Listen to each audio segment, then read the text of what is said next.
ತ್ರಿವರ್ಣ ಸ್ಪೆಷಲ್ಗೆ ಸ್ವಾಗತ. ನಾನು BM ಹನೀಫ್. ಸ್ನೇಹಿತರೆ, ಕರ್ನಾಟಕದ ರಾಜಕೀಯದ ಹಳೇ ಹುಲಿ HD ದೇವೇಗೌಡ ಮತ್ತೆ ಆಕ್ಟಿವ್ ಆದಂತೆ ಕಾಣಿಸ್ತಾ ಇದ್ದಾರೆ.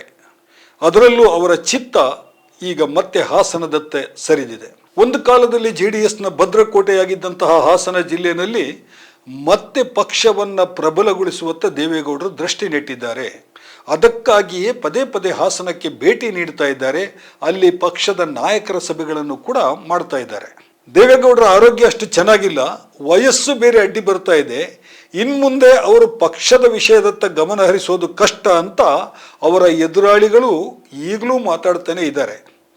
ಆರೋಗ್ಯದ ವಿಷಯದಲ್ಲಿ ಅದು ನಿಜವೂ ಹೌದು. ಅವರು ಒಮ್ಮೆ ಆಸ್ಪತ್ರೆಗೂ ಹೋಗಿ ಬಂದಿದ್ರು. ಆದರೆ ಈಗ ಹಠಾತ್ತಾಗಿ ಎಂಬಂತೆ ಅವರ ಪಕ್ಷದ ಪುನಶ್ಚೇತನಾ ಸಭೆಗಳು ಸುದ್ದಿ ಮಾಡ್ತಾ ಇವೆ.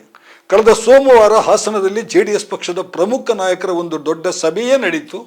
1000ಕ್ಕೂ ಹೆಚ್ಚು ಪ್ರಮುಖ ಕಾರ್ಯಕರ್ತರು ಕೂಡ ಅಲ್ಲಿ ಸೇರಿದ್ರು. ಈಗ ಜನವರಿ 24ಕ್ಕೆ ಹಾಸನದಲ್ಲೇ JDSನ ಇನ್ನೂ ಒಂದು ದೊಡ್ಡ ಭಾರೀ ಬಹಿರಂಗ ಸಭೆ ನಡೆಸೋದಕ್ಕೆ ದೇವೇಗೌಡರು ಸಿದ್ಧತೆ ಮಾಡ್ತಾ ಇದ್ದಾರೆ ಅನ್ನೋ ಸುದ್ದಿ ಬಂದಿದೆ. ಮೊನ್ನೆ ನಡೆದ ಸಭೆಯಲ್ಲಿ ಕೇಂದ್ರ ಸಚಿವರಾದ HD ಕುಮಾರಸ್ವಾಮಿ ಬಂದಿರಲಿಲ್ಲ. HD ರೇವಣ್ಣ, ಶಾಸಕರಾದ ಅರಕಲಗೂಡು ಮಂಜು, CN ಬಾಲಕೃಷ್ಣ, ಸ್ವರೂಪ್ ಪ್ರಕಾಶ್, ಪರಿಷತ್ ಸದಸ್ಯ ಸೂರಜ್ ರೇವಣ್ಣ, ಮಾಜಿ ಶಾಸಕರಾದ HK ಕುಮಾರಸ್ವಾಮಿ, ಲಿಂಗೇಶ್ ಮುಂತಾದವರು ಎಲ್ಲರೂ ಅಲ್ಲಿ ಸೇರಿದ್ರು. 24ರ ಸಭೆಗೆ HD ಕುಮಾರಸ್ವಾಮಿ ಕೂಡ ಬರ್ತಾರೆ. ಜಿಲ್ಲೆಯಲ್ಲಿ ಪಕ್ಷವನ್ನ ಮತ್ತೆ ಪ್ರಬಲವಾಗಿ ಕಟ್ಟೋದಕ್ಕೆ ಈ ಸಮಾವೇಶ ಅತ್ಯಂತ ಅಗತ್ಯವಾಗಿದೆ ಅಂತ ಖುದ್ದು ದೇವೇಗೌಡರೇ ಪಕ್ಷದ ಆ ಸಭೆಯಲ್ಲಿ ಹೇಳಿದ್ದಾರೆ. ನಿಜ, 2024 ಮತ್ತು 2025 JDS ಮಟ್ಟಿಗೆ ಅತ್ಯಂತ ಯಾತನಾಮಯ ರಾಜಕೀಯ ವರ್ಷವಾಗಿದ್ವು. ಹಾಸನದ ಸಂಸದರಾಗಿದ್ದಂತಹ ಪ್ರಜ್ವಲ್ ರೇವಣ್ಣ ಅವರ ಲೈಂಗಿಕ ಹಗರಣದ ಕೇಸು ಇಡೀ ಪಕ್ಷದ ನಡುವನ್ನೇ ಮುರಿಯುವಂತೆ ಮಾಡಿತು. 2014ರಲ್ಲಿ ಸ್ಫೋಟಗೊಂಡಂತಹ ಈ ಲೈಂಗಿಕ ಹಗರಣ 2025ರಲ್ಲಿ ತಾರ್ಕಿಕ ಅಂತ್ಯವನ್ನ ಕಂಡಿತು. ಪ್ರಜ್ವಲ್ ರೇವಣ್ಣ ಜೀವಾದಿ ಶಿಕ್ಷೆಗೆ ಒಳಗಾಗಿದ್ದಾರೆ.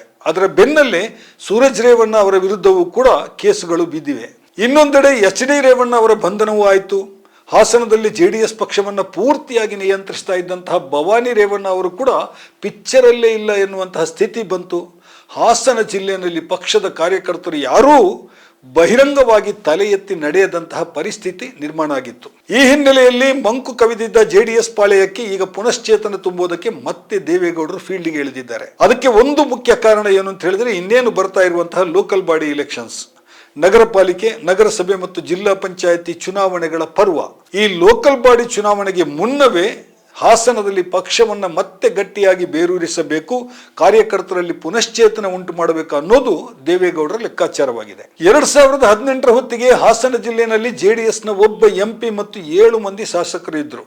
8 MLA ಸ್ಥಾನಗಳಲ್ಲಿ 7 JDS ಪಕ್ಷ ಬಾಚಿಕೊಂಡಿತ್ತು, 1 ಮಾತ್ರ BJPಗೆ ಒಲಿದಿತ್ತು. ಆದರೆ ಈಗ ಜಿಲ್ಲೆಯಲ್ಲಿ JDSನ 4 ಶಾಸಕರು ಮಾತ್ರ ಇದ್ದಾರೆ. MP ಸ್ಥಾನವನ್ನು ಕಾಂಗ್ರೆಸ್ ಕಿತ್ಕೊಂಡಿದೆ. ಪ್ರಬಲ ಶಾಸಕರಾಗಿದ್ದಂತಹ AT ರಾಮಸ್ವಾಮಿ ಮತ್ತು ಶಿವಲಿಂಗೇಗೌಡ ಕಾಂಗ್ರೆಸ್ ಪಾಳೆಯದಲ್ಲಿದ್ದಾರೆ. BJPಯ 2 ಶಾಸಕರಾಗಿದ್ದಾರೆ. ಮಹಾನಗರ ಪಾಲಿಕೆಯ ಮೇಯರ್ ಸ್ಥಾನ ಮಾತ್ರ JDS ಕೈಯಲ್ಲಿದೆ. ಈ ಹಿನ್ನೆಲೆಯಲ್ಲಿ ಹಾಸನದಲ್ಲಿ ಪಕ್ಷದ ಬುಡ ಭದ್ರ ಮಾಡಬೇಕಾದಂತಹ ಅನಿವಾರ್ಯತೆ ಇದೆ. ಮೊದಲೆಲ್ಲ HD ರೇವಣ್ಣ ಹಾಸನದ ಪೂರ್ತಿ ಜವಾಬ್ದಾರಿ ನೋಡ್ಕೋತಾ ಇದ್ರು, ಬೇರೆಯವರು ಯಾರು ಚಿಂತೆ ಮಾಡ್ತಾ ಇರಲಿಲ್ಲ. ಆದರೆ ಈಗ ದೇವೇಗೌಡರೇ ಖುದ್ದಾಗಿ ಆ ಹೊರೆಯನ್ನು ಹೊರಬೇಕಾಗಿದೆ. ಹಾಗಾಗಿ ದೇವೇಗೌಡರು ಮತ್ತೆ ಕಚ್ಚೆ ಕಟ್ಟಿ ಫೀಲ್ಡ್ಗೆ ಇಳಿದಿದ್ದಾರೆ. ಹಾಸನದ ಕೋಟೆಗೆ ಲಗ್ಗೆ ಹಾಕಲು ಸಿದ್ಧತೆ ನಡೆದಿದೆ ಅಂತ ಪಕ್ಷದ ನಾಯಕರು ಹೇಳ್ತಾ ಇದ್ದಾರೆ. ಮೊನ್ನೆ ಪಕ್ಷದ ಪ್ರಮುಖ ನಾಯಕರೊಬ್ಬರು ಮಾತಿಗೆ ಸಿಕ್ಕಿದ್ರು. ಅವ್ರಿಗೆ ಕೇಳಿದೆ, ಲೋಕಲ್ ಬಾಡಿ ಎಲೆಕ್ಷನ್ ನಲ್ಲೂ ಕೂಡ ಪ್ರಜ್ವಲ್ ರೇವಣ್ಣ ಮತ್ತು ಸೂರಜ್ ರೇವಣ್ಣ ಅವರ ಕೇಸ್ಗಳು ನಿಮ್ಮ ಪಕ್ಷವನ್ನ ಬೇತಾಳದಂತೆ ಕಾಡೋದಿಲ್ವಾ?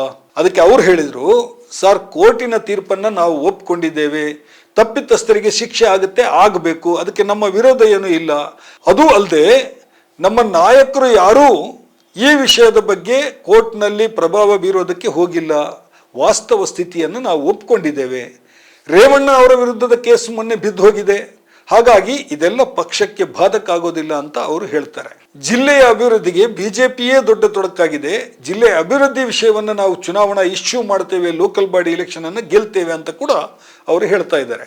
ಅಂದಹಾಗೆ ದೇವೇಗೌಡರ ರಾಜ್ಯಸಭೆಯ ಅವಧಿ ಇನ್ನು ಕೇವಲ 3-4 ತಿಂಗಳಲ್ಲಿ ಮುಗಿಯುತ್ತದೆ. ದೇಶದ ಯಾವುದಾದರೂ ರಾಜ್ಯದಿಂದ ದೇವೇಗೌಡರನ್ನ ಮತ್ತೆ ರಾಜ್ಯಸಭೆಗೆ ಕಳಿಸೋದಾಗಿ BJPಯ ಹೈಕಮಾಂಡ್ ಭರವಸೆ ನೀಡಿದೆಯಂತೆ.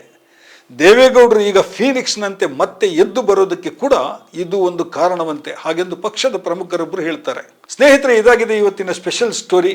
ಇನ್ನೊಂದು ಸ್ಟೋರಿ ಜೊತೆಗೆ ಮತ್ತೆ ನಿಮ್ಮ ಮುಂದೆ ಬರ್ತೇನೆ. ತ್ರಿವರ್ಣ ನ್ಯೂಸ್ನ ಸ್ಪೆಷಲ್ ಸ್ಟೋರಿಗಳನ್ನು ನೋಡ್ತಾ ಇರಿ. ನಮಸ್ಕಾರ.